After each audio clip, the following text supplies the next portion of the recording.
Good morning. You're looking at a live view of Starship as we await its fourth flight test from Starbase, Texas, also known as the Gateway to Mars. Thanks for tuning in. We're excited to be joining you once again from SpaceX headquarters in Hawthorne, California. As you can tell, the crowd is getting excited behind us. We're here in front of Mission Control Center. Now, we are targeting liftoff at 7:50 a.m. Central Time in just over 30 minutes from now. It's been roughly 2.5 months since our last Starship flight test, and the turnaround time between these tests just keeps getting shorter and shorter. Today, we hope to surpass what we achieved in Flight Test 3 in March. Our primary goal is to get through the extreme heat of Starship reentry, which is no easy feat. As with all of our flight tests, our goal is to collect as much data as possible. Every flight gets us another step closer to a fully operational Starship. Starship is the most powerful vehicle ever developed and the first design of a rocket that is capable of making life multiplanetary. Starship will allow us to land humans on the moon again after more than half a century, fly the heaviest payloads ever flown, and ultimately fly humans further into space than ever before. Getting there will require us to fly frequently, which is why we're producing so fast. We already have hardware built and are preparing for our next several flights. But the most important thing about Starship is that it's designed to be fully and rapidly reusable, and of course, reliable. We've been designing from day one to realize a vision of having an entire city of people on Mars, something we know will take launching millions of pounds of cargo and equipment into space spread across thousands of launches. The faster we can learn now, the faster we can improve and evolve Starship to achieve this vision. And that brings us to today's flight test, the fourth of many that will get us one step closer to Mars. But before we dive into the details of today's test, let's do a quick rewind and talk about our last integrated flight test, Flight 3. On March 14th, Starship successfully lifted off at 8:25 a.m. Central Time from Starbase, Texas. It cleared the launch tower and went on to accomplish several major milestones and firsts. All 33 Raptor engines on the Super Heavy booster started up successfully and completed a full duration 2-minute and 41-second ascent burn. Then we saw our second ever hot stage separation, powering down all but 3 of Super Heavy's Raptor engines and then igniting the ship's 6 Raptors to create separation. Next, Super Heavy completed its flip maneuver and ignited the 13 center engines for the boost back burn to send it towards its splashdown point in the Gulf of Mexico. All 13 engines ran successfully until 6 engines began shutting down, triggering an early end to the boost back. After descent, we attempted the first ever Super Heavy landing burn, which uses the same 13 center engines that we used on boost back. Since 6 of those experienced the early shutdown in the boost back burn, we attempted the landing burn with the remaining 7 Raptors, and 2 of those 7 reached main stage ignition. In the end, contact was lost with the booster at approximately 462 meters in altitude over the Gulf of Mexico, just under 7 minutes into the mission. Post-flight data reviews showed that the early boost back burn shutoff was most likely caused by filter blockage where oxygen is supplied to the engines. We saw a similar issue on Flight 2 and had added hardware to mitigate it, which worked to get us to our first ever landing burn attempt. Now, for today's flight, we upgraded those filters further and made some additional hardware and software changes to increase our chances of igniting all 13 engines for the landing burn. Now, turning back to the Flight 3 ship, we saw all 6 Raptor engines start successfully and powered the vehicle to space, marking the first time we completed its full ascent burn. While coasting, we completed some additional objectives, including the opening and closing of the payload door. We also transferred propellant between tanks inside the ship, which is a key test as we prepare for full ship-to-ship prop transfers in the future. Once we were into our coast, though, the ship gradually lost the ability to control its attitude or orientation, which is done with smaller thrusters around the spacecraft. As a result, the vehicle experienced some unplanned rolling. It still flew on the planned trajectory, but losing attitude control triggered the flight computer to skip a planned relight of a single Raptor engine while on orbit. And then the moment that we all had been looking forward to for so long, as you can see here, the ship's re-entry from space. This was the first time that we were able to get real live flight data on things like heating and vehicle control during hypersonic re-entry, of which we will talk more about later. Not having attitude control meant both protected and unprotected areas saw heating much higher than anticipated. But we were able to get live, high-definition views and real-time data during entry thanks to Starlink terminals on the ship, which itself was a widely successful test. This gave us confidence that we'll continue to get unparalleled insight into the ship's re-entry in order to rapidly improve. And as they say, all good things must come to an end. And for Flight 3, this occurred when contact with the ship was lost at approximately 65 kilometers in altitude, roughly 50 minutes into the mission. After reviewing data from the flight, we found the most likely cause of the unplanned rolling seen during the ship coast phase and re-entry phase was blockage of valves that help control the smaller attitude control thrusters. We upgraded these to make them more resilient and added some additional thrusters for redundancy. Overall, we learned a tremendous amount from that last flight, and capping it off with those re-entry views was truly an exciting end to the mission. Incredible. So back to today's test. Today's mission profile is similar to Flight 3, but we have new test objectives, the first of which is getting through the extreme heat of re-entry. About 27 minutes from now, Super Heavy will ignite its 33 Raptor engines and lift off from Starbase. A little more than 2.5 minutes into flight, the Super Heavy booster will separate from the ship in a hot stage separation, meaning that it'll light its engines while still attached to a partially lit booster. The booster will perform a flip maneuver, followed by a boost back burn. About 2 seconds after that burn ends, we'll jettison the booster's hot stage. As it heads back to Earth, the booster will attempt a landing burn before splashing down into the Gulf. Meanwhile, the ship's engines will remain lit for just under 6 minutes during its ascent before shutting down for the coast phase. The ship will coast for about 40 minutes or so, reaching a peak altitude of 214 kilometers. And after its coast phase, the ship will attempt a controlled re-entry, including a flip maneuver and a landing burn, before splashing down in the Indian Ocean. Now, we say attempting because, again, this is a test and nothing is guaranteed. As we mentioned earlier, the booster and the ship have to contend with some extreme conditions on re-entry. For this flight test, we do not plan to recover any hardware from the booster or the ship. With the exception of Falcon, this is no different than what happens to most rockets flying today that are expended or fall into the ocean after completing their mission. Eventually, we will land and recover Starship boosters and ships, as we do today with Falcon 9 and Falcon Heavy boosters. And in fact, we've landed 316 Falcon boosters to date.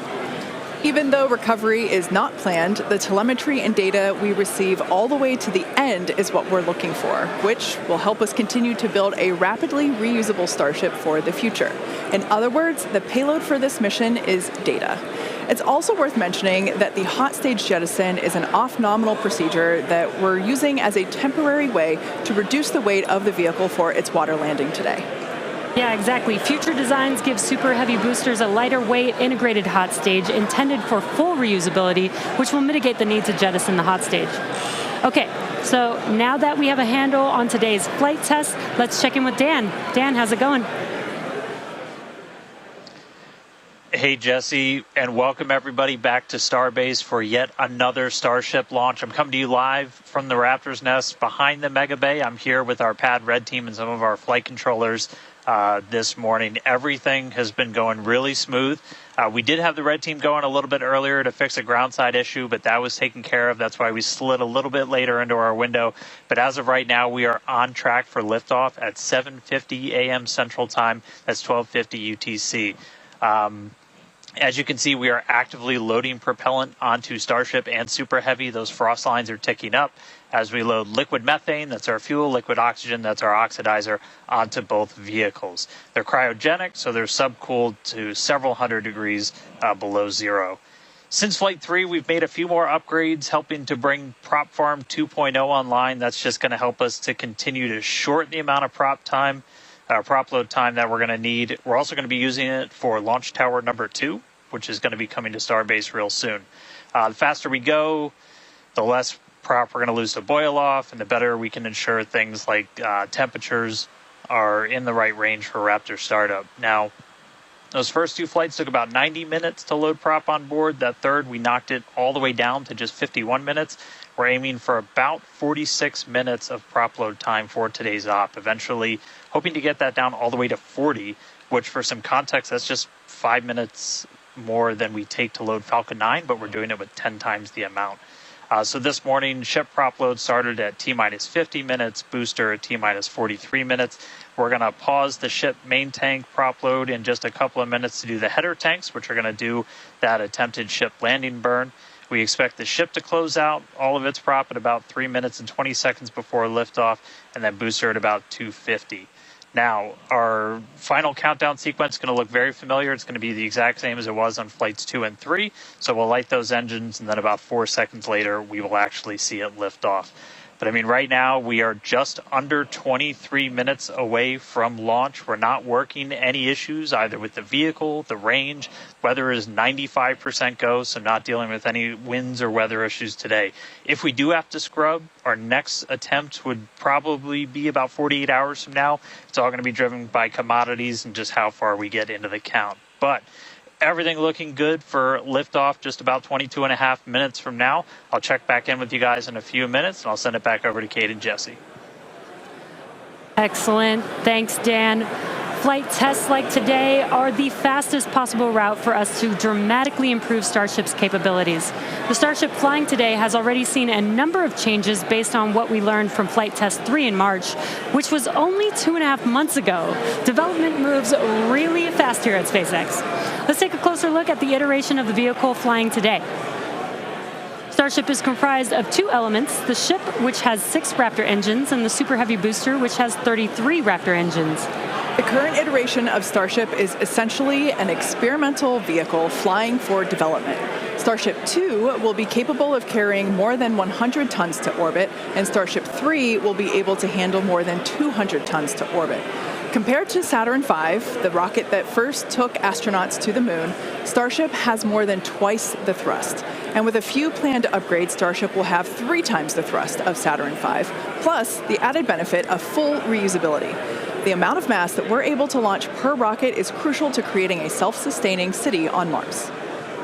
Now, to get a sense of how big Starship is, let's start with the average-sized human, which is about 2 meters high. And towering over our average human is the length of the Millennium Falcon, which comes in at 35 meters. Our Falcon 9 rocket with the payload fairing attached is double the size of the Millennium Falcon at 70 meters, and nearly twice the size of that is the fully integrated Starship at 121 meters tall. The ship is about 50 meters tall, and the Super Heavy booster alone stands 71 meters. Eventually, the ship and booster will get even taller. Starship's first stage has a diameter roughly 2.5 times that of Falcon 9, and with 33 much larger Raptor engines, as you see there. I love this view because we don't have this view on our Falcon missions. This is looking up under the Super Heavy booster. Now, moving up the rocket, the ship features 6 Raptors, 3 sea-level engines, and 3 vacuum engines, which, as the name suggests, are optimized to operate in the vacuum of space. And Starship is designed for vertical takeoff and landing on any hard surface. The ship is also outfitted with 4 flaps to help aerodynamically control the vehicle's attitude during atmospheric flight and enable a precise landing. And in between the first and second stages is our hot stage, our newest separation technique, which we saw in action during flight tests 2 and 3. The body of Starship is wrapped in a heat shield made up of 18,000 hexagonal ceramic tiles designed to insulate the vehicle during atmospheric entry, where temperatures can be as high as 2,600 degrees Fahrenheit or over 1,400 degrees Celsius. Speaking of those heat shield tiles, re-entry was a pretty exciting first for our team, and Starlink allowed us to gather critical data about this stage of flight. Reusability significantly reduces the cost of space travel, and it's the key to making humans a multi-planet species. Starship is designed for rapid reusability, which means the booster and the ship need to re-enter Earth's atmosphere and land back precisely at the launch site. With each flight test, we gather more and more data to help hone Starship's re-entry capabilities. The more information we have from each flight, the quicker Starship development can proceed. One way to gather more information is to improve communication throughout the flight, including re-entry, where historically there has been a communications blackout. To do this, we equipped Starship with Starlink terminals to expand its communication capabilities. The Starlink terminals are those 4 black squares that you see there on top of the ship. Starlink is the world's largest constellation of highly advanced satellites operating in a low orbit around the Earth, providing high-speed internet on Earth and now in space. Starship is designed to have a large surface area to create considerable drag during re-entry. Traveling at about 27,000 kilometers per hour, or almost 17,000 miles per hour, Starship compresses the air in front of it, causing the temperature of the air to rise and ionize, turning it into plasma. This plasma layer interferes with communications by absorbing and reflecting radio waves, leading to the communications blackout we've seen historically with spacecraft during atmospheric reentry. With Starship, most of that plasma is built up around the front and sides of the vehicle, leaving an opening downstream where we're able to point our Starlink terminals. And with Starlink also operating at a higher frequency than traditional space-based communications, we're able to power through any residual plasma to provide real-time video and data at high speeds back to the ground. Super cool. We actually got to see this in action on Starship's last test, Flight 3, which had the first ever live HD video of a spaceship re-entering the atmosphere. SpaceX engineers were able to gather data on the performance of Starship as it re-entered the atmosphere and watched the heat shield in action. Now, the physics of re-entry are extremely hard to replicate perfectly on the ground, so access to this data is an invaluable tool for rapid iteration. In fact, one cool observation from that Flight 3 was seeing how shockwaves form at different parts of the vehicle and how they interact to put pressure on the ship, especially the flaps. This is really valuable for Starship since no spacecraft has ever flown with 4 movable flaps like what we use for aerodynamic control. Starship's greatest strength will be rapid and reliable reusability, and Starlink has become a critical tool to make that a reality. Over the next few flights, we'll continue to improve the Starlink performance on Starship, eventually enabling more views and enabling more data to be transmitted in real time. And we'll keep experimenting during entry. You might have noticed a few tiles missing or looking different near the bottom of Starship. We intentionally placed 1 thin tile and removed 2 tiles completely. In their place, we now have sensors to see how hot things get without the tiles in those locations, while also testing some backup thermal protection options. Ideally, we expect Starship's re-entry to improve on each flight, thanks in part to this wealth of new data. But if getting to space is hard, returning from space is even harder. That's right. No one has ever succeeded in creating a fully and rapidly reusable heat shield.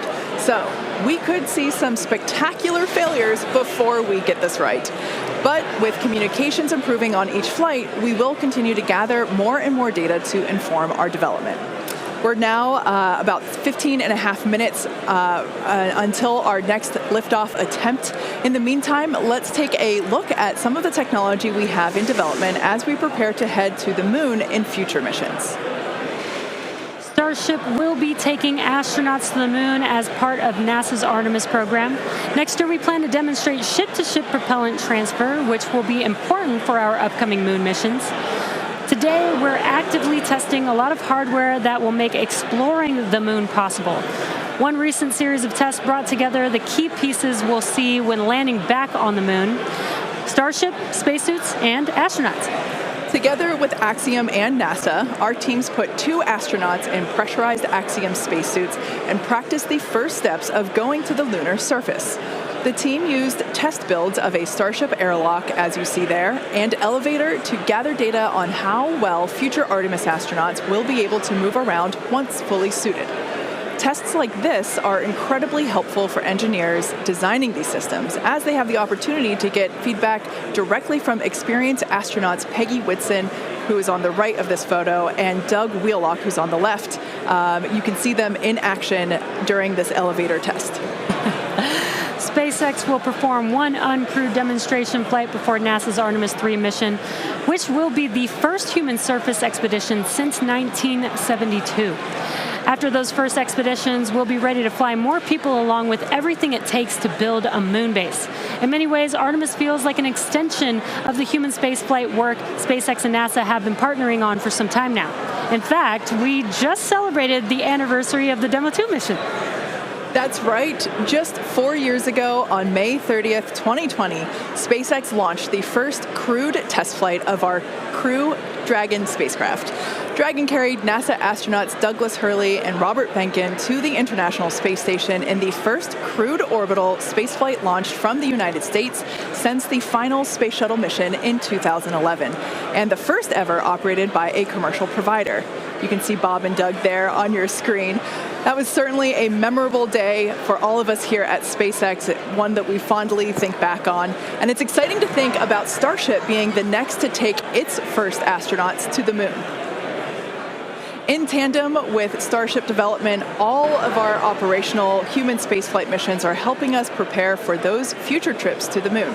Our upcoming private astronaut mission, Polaris Dawn, you can see the crew there on your screen. They will play a big role in testing procedures that will be relevant to our moon and eventually Mars missions. We're looking forward to the third Polaris Dawn mission, which will be the first crewed Starship flight. The Polaris Dawn crew will attempt to reach the highest apogee ever flown by a spacecraft, and they'll also be performing a spacewalk, or extravehicular activity, wearing SpaceX's newly designed spacesuits. They'll also be testing space-based communications, which will be critical to future deep space missions. The Polaris Dawn mission is currently targeted to launch no earlier than July of this year, so stay tuned, because that is going to be a very exciting mission to watch. In the meantime, at T-minus 12 minutes, let's check back in with Dan on today's countdown. Hey, thanks, Jesse. Everything continues to go real smoothly. It's been a real quiet day so far. The board looks really clean, not tracking any impediments to a launch just under 12 minutes from now. Prop loads continuing. Looking at the numbers real quick, we're about 85% full on the ship. We did pause to start filling those header tanks on ship. Again, those are the two smaller tanks in the very top of the nose cone that we're going to use for that attempted landing burn with ship. And with the booster, we're just at about 75, 76% or so on our methane and LOX, so getting pretty full there. Those are going to continue down to about 3 minutes and 20 seconds before liftoff. That's when we'll close out all the prop on the ship. And then T-minus 2 minutes and 50 seconds on the booster. A lot of work also going on in the background. Our range safety teams working to make sure the area, not just around the pad, but in the sea space out in the Gulf, and also in the anticipated entry point in the Indian Ocean, are clear. We're not tracking any blockers, any boats, anything like that in the zone right now, but their work literally continues right up until those last couple of minutes. So they're working pretty hard to make sure everything stays clear. But right now the range is green. I already talked about it in the beginning. It looks a little bit cloudy, but weather not a concern today. Really light winds. We only had about a 5% chance of violation when we started this morning, and that's held.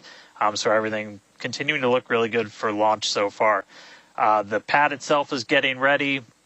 Reminder that we're going to light those engines about 4 minutes before it actually takes off. So you'll see them start. The 33 engines on Super Heavy start to light prior to that T0, and then about 2 seconds after, we'll start to see first motion. But everything looking great. Just coming up on 10 minutes until launch. Getting excited down here, ready to feel the rumble. I'll send it back to you guys over in Hawthorne. Thanks, Dan. Teams are also getting excited here at SpaceX headquarters in Hawthorne, California. There is a pretty large crowd now gathering outside of Mission Control, located just behind Jesse and I. Now, actually, you can see it there on your screen. There they are.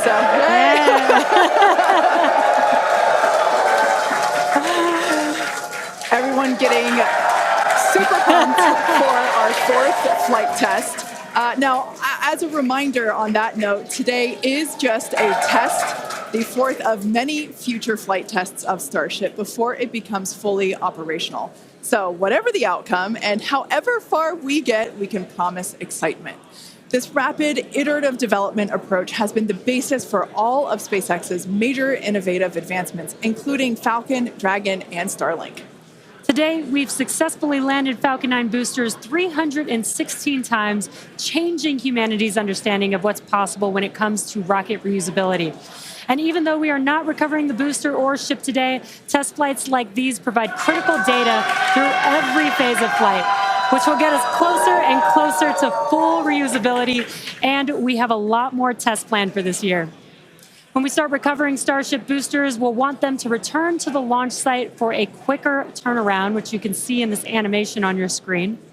And that's when the tower reveals its dual purpose. After launch, the arms or chopsticks on the tower will help guide the booster into position to ensure a precision landing. And our goal for the near future is to have 4 launch towers, 2 in Cape Canaveral in Florida, and they will look very similar to the ones that you see here in this animation. As we know, we find that our renderings tend to end up looking really similar to real life. So while this is a rendering, we do know we can look forward to this in the future. Like I said, we're going to have 2 at Cape Canaveral in Florida and 2 located at Starbase. Starbase will continue to be used for flight tests, and the towers at the Cape will come online as we prepare to fly operational Starship missions. In fact, we recently upgraded the actuators in the chopsticks, which are responsible for swinging those arms in for a catch. And we'll be testing an operational step on this flight by moving the chopsticks to the catch position immediately after Starship flies away. That's going to be really incredible to see. As we mentioned, we have a lot more tests planned for this year, so we need a lot more hardware. Today we have ships and Super Heavy boosters built and either ready to launch or in testing for the next several flights, with more coming off of the production line as SpaceX's Star Factory continues to grow. The latest phase of the factory currently under construction will come online this summer, giving us several 100,000 more square feet of space. Yeah, when you step into this factory, it is truly inspirational. My heart jumps out of my chest every time I'm there. Now, this will enable us to increase our production rate significantly as we build toward our long-term goal of producing 1 ship per day. And coming off the production line soon, Starship version 2. Now, with all that being said, let's check back in with Dan for the latest as we head into the terminal count. Hey, thanks, Kate. Everything still looks great. We're getting ready to launch. We are just under 6.5 minutes away. You can see when we throw up the graphics for prop load that we're almost closed out. Ship more than 90% full. Those header tanks are done. And then the boosters right coming up on 90% real soon. So we're going to see those close out in the next couple of minutes. Ship's going to end at about 3 minutes and 20 seconds. It'll be fully loaded. And then booster at about 2 minutes and 50 seconds. After all the props loaded on, we go through a lot of steps to safe ground systems. You're doing things called pushbacks, where you're just clearing all of those lines on the ground of propellant before we lift off. But once we're done, we're going to have 10 million pounds of liquid propellant on board Starship to help power the most powerful vehicle ever designed. If we do hold, we have a built-in hold gate at T-minus 40 seconds. We can hold there for about 30 minutes or so today if we need to wait for final pressure checks or for if we have anything on the range, anything like that. Did just get that the range is green, so we are coming up 5 minutes and 20 seconds away. We are not planning to hold at T-minus 40 unless we trip some kind of hold alarm, something like that. So we could blow right through that gate and go right to launch. Don't be shocked if we hold at T40, though. And if we do, we can hold for a couple of minutes and then keep going. Our window is open all the way until 9 a.m. today. Now, once we pass through T-minus 40 seconds, a number of events will occur in rapid succession. The ground spin and ignition systems will come up to flight pressure, and the ship will go to internal power. Now, after that, the quick disconnect arm lockout is removed in preparation for retraction shortly after T0. Gas lines connected to the booster and ship are vented down, and once we pass T-minus 40 seconds, we still have the ability to recycle the count under certain conditions back to T-minus 40 seconds and hold there to assess what happened and if we can proceed again to T0. However, once the water for the deflector system begins flowing at T minus 10 seconds, any issue after that would be an automatic scrub for the day, as teams would need to refill the deflector's water tanks, as well as the lock storage tanks at the tank farm before making another attempt. So, as Dan mentioned earlier, we are not planning to hold at the optional T minus 40 second mark. That moment basically is what would allow teams to wait for final checkouts or assess prop levels or avionics, vehicle pressurization, the range, the weather. Weather is 95% go, as you can see from these incredible drone views that we have and pad cams. It is a beautiful day. Of course, we have some clouds billowing from the locks there. Yeah, and again, a reminder that the payload for this mission is data, and our primary goal is to get ship through the extreme heat of reentry today. We're very excited to see that. We did get very close on Flight 3, so I'm excited to see how these iterations that we've made to the vehicle will help improve our chances of success today. Yeah, absolutely. Now, just as a reminder for the booster, now we are not attempting to recover any hardware today, either on ship or booster. For the booster, we will be attempting to perform a landing burn to have a soft splashdown in the Gulf of Mexico. We made some improvements from our Flight 3 learnings, so hopefully that will work and we'll see a successful soft splashdown. For the ship, we're hoping to demonstrate controlled re-entry, including a flip maneuver and landing burn, and that will be followed by splashdown in the Indian Ocean. That is the same target as we had on Flight 3, so everything should look pretty similar in that regard. And we just heard the call out there that all prop load is closed out, so at this point, there is like 10 million pounds of propellant on board Starship, which is incredible. This is getting very exciting. We are just about 2 minutes away from T0.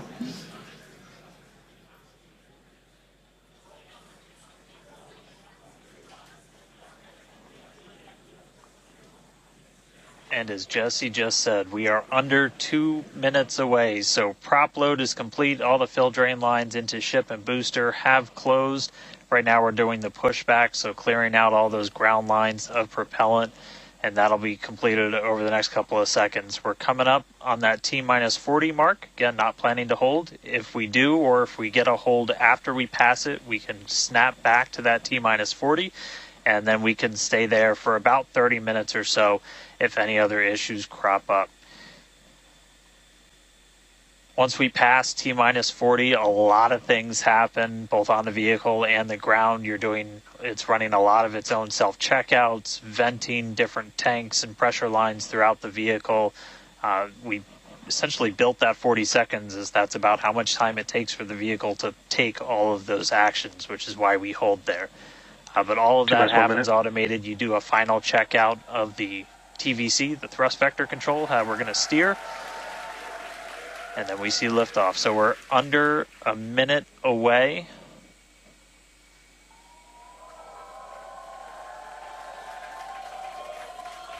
"45 seconds and counting. Good event, gate met. All right, now as we close in, we are past the 40-second mark. So let's listen in. Flight Director Ty Huntington's going to take us through one more time for a Starship liftoff.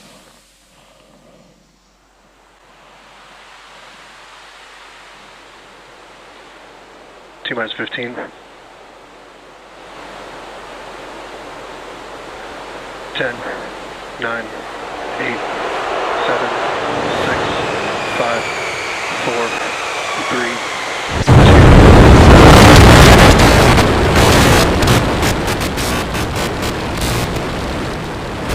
We have liftoff.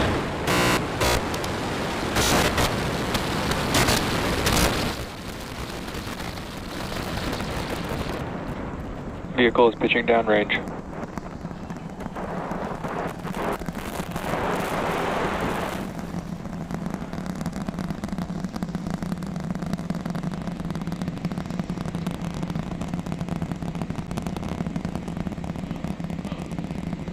All right, 30 seconds into flight. The rumbles are still building here in the Raptor's nest.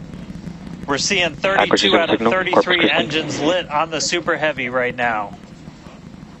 Coming up shortly is going to be max Q, that maximum aerodynamic pressure as we go uphill on the vehicle.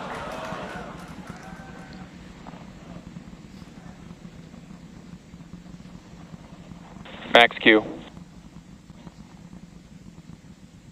All right, we just passed through max Q, so we're going to continue on up. We still have about a minute and 30 seconds until we get to stage separation. Starship now flying faster than the speed of sound.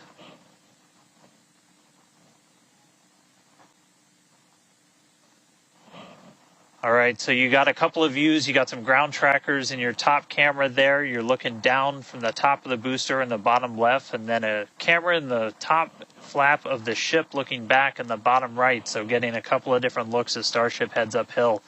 Once we get the hot staging, a lot of things happen all at once simultaneously. We're going to light the engines on the ship, starting with the RVACs first, and then the 3 center sea level engines before we're separated. All of that exhaust gets plumed out the side of the hot stage, and then the ship will separate itself. All but the 3 center engines on the booster are going to shut down, so the booster never stops its thrust while we go through this hot stage maneuver. After that, the booster is going to do its flip, start heading back, and then the ship will be on its own power on its way to space. So that should be coming up in just about 30 seconds from now.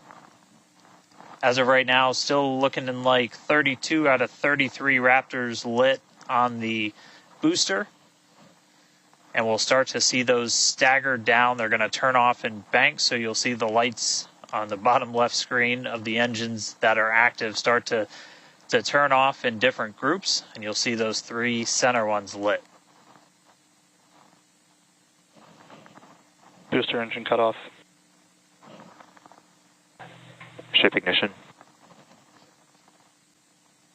Stage separation confirmed. Boost back burn start up. Acquisition signal. Houston.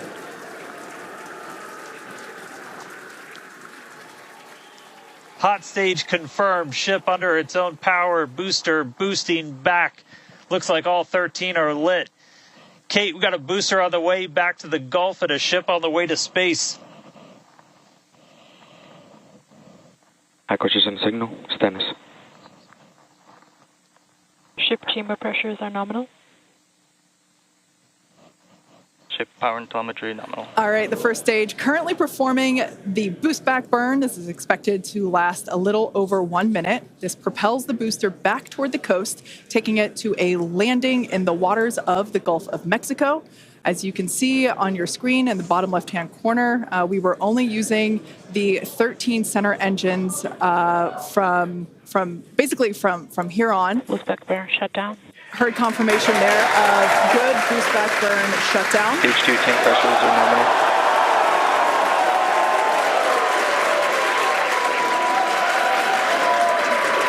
Lots of excitement. So right here,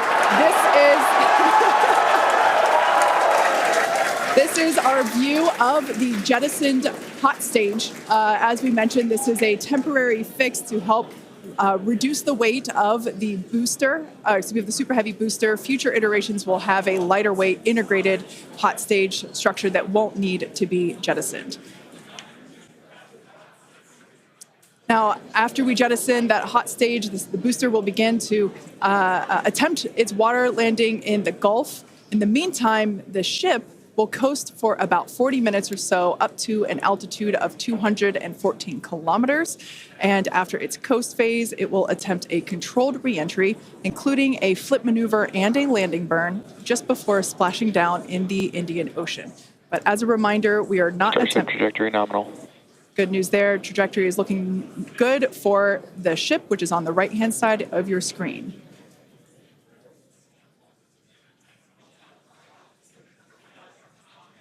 At this point in time, as you can see, we have no engines lit on the booster. It is coasting back toward the Gulf of Mexico for a water landing and ship under power of all 6 Raptor engines. There's 3 sea level and 3 vacuum Raptor engines that are lit, as we can see on your screen.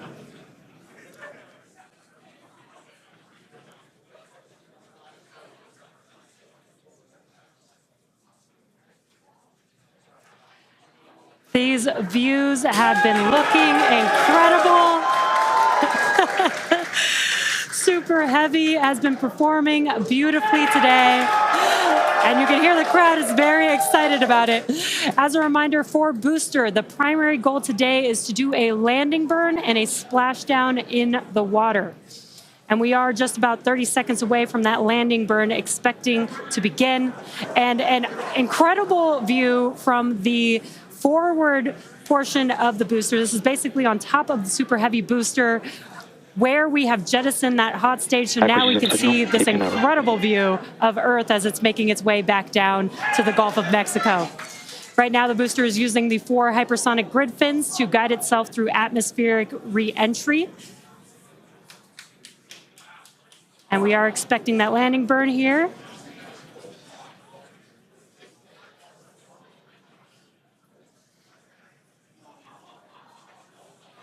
And we will be igniting 13 engines, and this is a great view. On your left-hand side is 3 views from the booster, and your right-hand side a view from the ship. And you can see those grid fins on your left-hand screen rotating and turning to guide the booster, and there's that landing burn.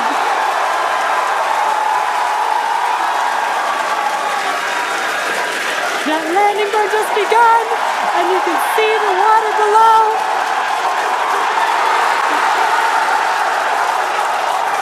And we have splashdown.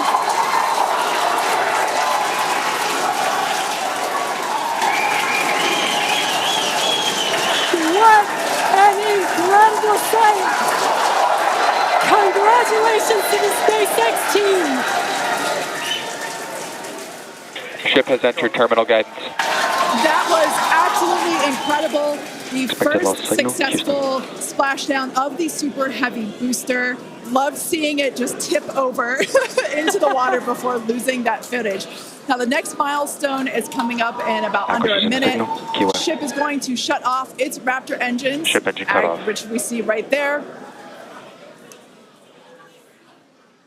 As we mentioned before, today's test flight is not an orbital flight, but rather one that demonstrates the Starship's orbital capability.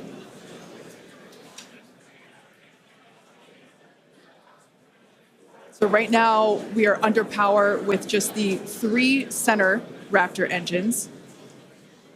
Expecting those, and just there we could see that those have also successfully cut off.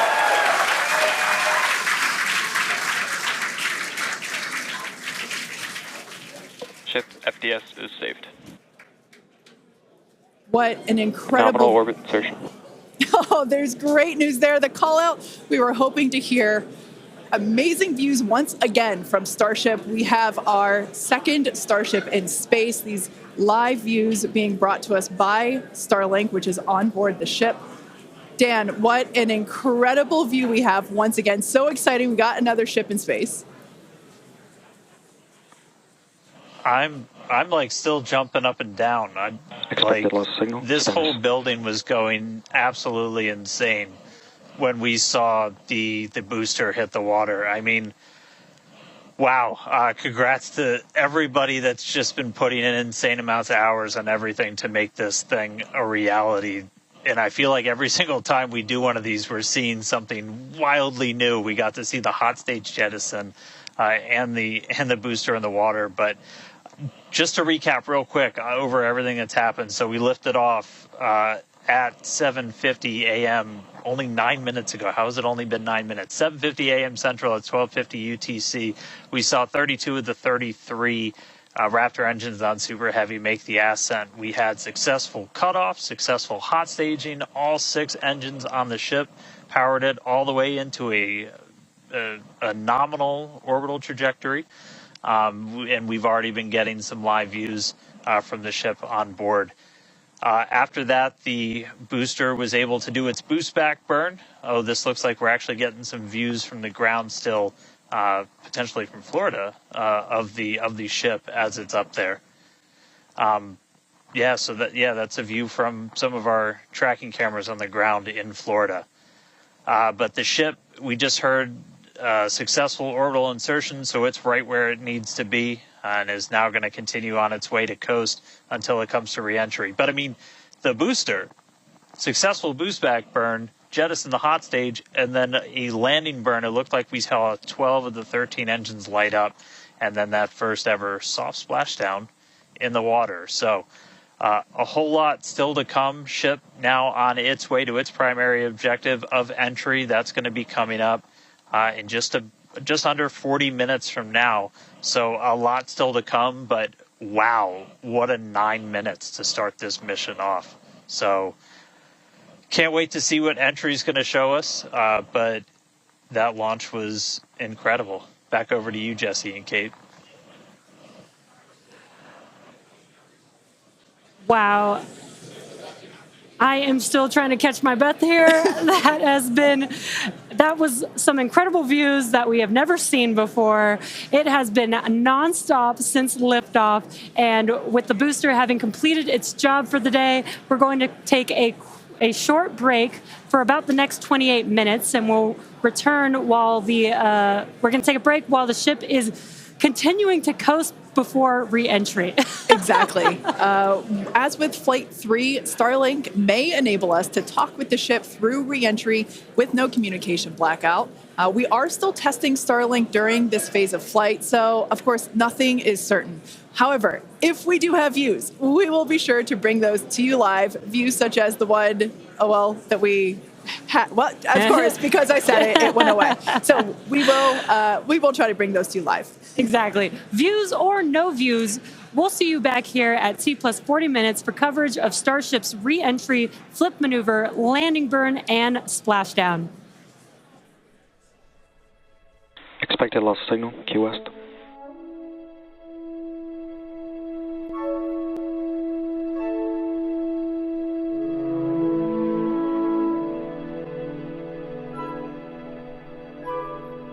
Expected loss signal, Cape Canaveral.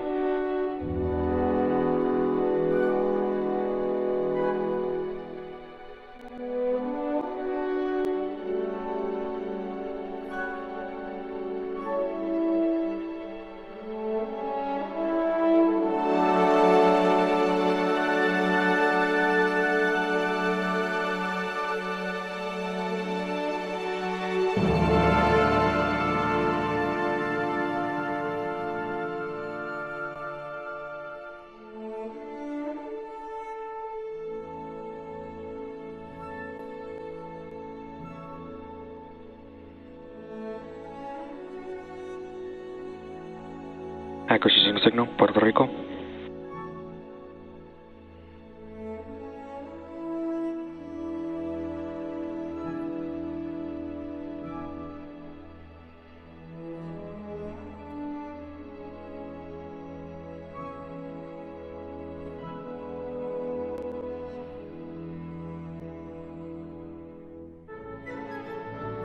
RVAC pre-valves are open.